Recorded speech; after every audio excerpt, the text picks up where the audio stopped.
Hello, good morning everyone. This is the fresh episode of the new class of e-commerce. Now today we will discuss about the IT Act and the cyber crime.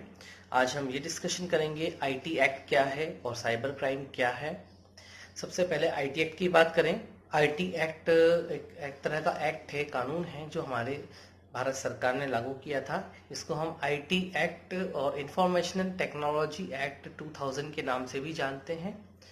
क्यों जानते हैं? Because ये 17 अक्टूबर 2000 को लागू किया गया था.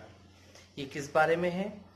ये इस बारे में है जिसमें हम साइबर क्राइम यानी कि वह अपराध जो कि कंप्यूटर प्लेटफॉर्म या इलेक्ट्रॉनिक प्लेटफॉर्म पर हो रहे हैं उनके बारे में दिया गया है.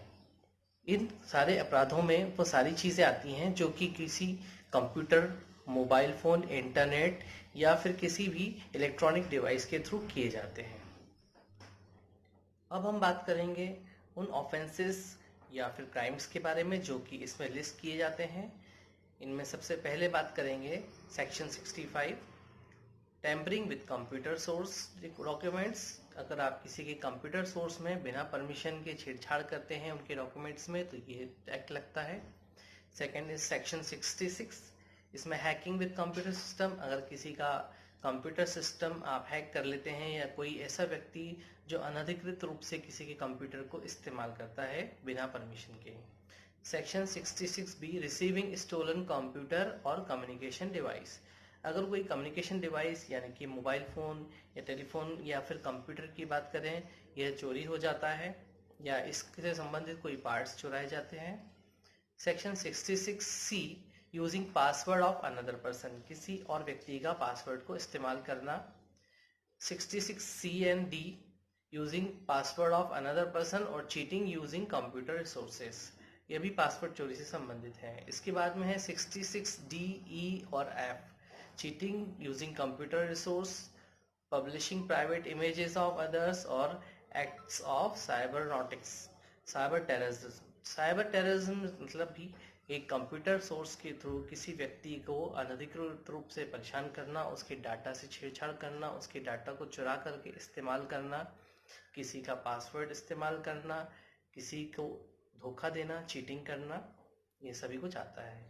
उसके बाद सेक्शन 67 के जो अलग अलग रूल्स हैं जैसे 67A, 67B, C, इन सब के अंदर आता है publishing of images of containing sexual acts and इसके अंदर जो चाइल्ड पोर्नोग्राफी है वो भी आता है.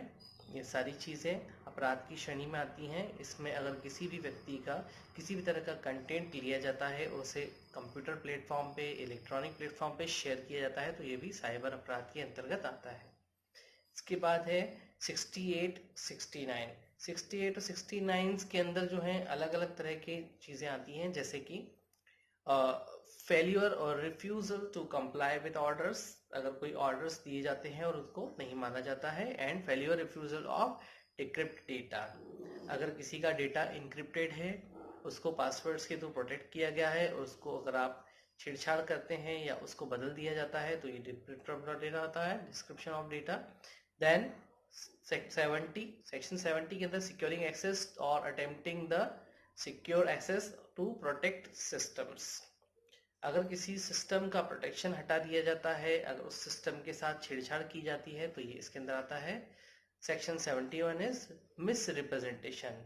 If anyone makes any miss interruptions, miss representations or suppress any material fact from or the controller or the certifying authority for obtaining any license or digital signature certification. इसके अंदर जो representation है उसके एक्ट्स आते हैं. इन सभी acts के अंदर अगर ये बात किया जाए कि क्या पनिशमेंट्स हैं तो इसमें अलग अलग तरह के पनिशमेंट हैं. अगर कोई साइबर क्राइम के अंतर्गत आता है तो उसमें दोनों तरह के पनिशमेंट में एक तो इम्प्रिजमेंट यानी कि जेल की सजा भी होती है और दूसरा जुर्माना यानी कि आर्थिक रूप से दंडित किया जाता है. जेल की जो सजा होती है वो इम्प्रिजनमेंट में आती है जो कि 3 years तक यानी कि 3 वर्ष तक की हो सकती है.